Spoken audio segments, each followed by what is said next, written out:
Hello and welcome to this tutorial video where I show you how to remove or delete things from your continued watching on Netflix. So here we are, open up a new browser tab. You can do this on computer, you can do it on your phone, on mobile, it doesn't really matter.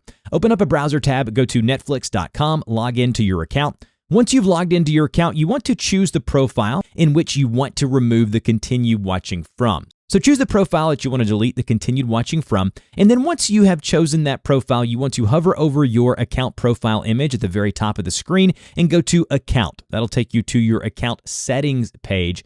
And then once you're here, you want to go down to where you see Profiles on the side there, click into Profiles, and then choose the profile again once you're in Settings, and then go down to where you see Viewing Activity, click on Viewing Activity, and you'll see everything that is on your continued or watching list here on Netflix. If you go here and as you can see, hide from viewing history, it's the circle with a line through it. You can click on that. And if it is a TV series or a series at all, you'll have the option to just hide series, and that will basically hide a full series from this list.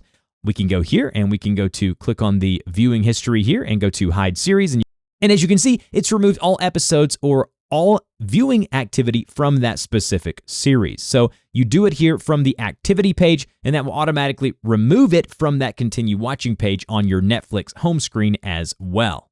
All right, and lastly, if you want to do this on TV or just from your Netflix homepage here, you just scroll down to where it is recommending and says continue watching, and then it'll say for your account name. If you hover over the show or movie here, you'll see a couple of options. There'll be one that says X, that says remove from row. If you click on X, it'll say, hey, I like this, but don't want to continue watching. I don't like this, just cleaning up. So you can choose, hey, I don't want this to be in my algorithm. I don't really like the show, and I'm just cleaning up. So you choose that, and it will remove that from your continued watching list. If you want to undo that, you click on undo, and it brings it back right to the continue watching page here. That's it. That's how you do it on computer, mobile, and on TV. You have any questions, put them down below. If this helped, don't forget to like, share, and subscribe, and I'll see you guys in the next video.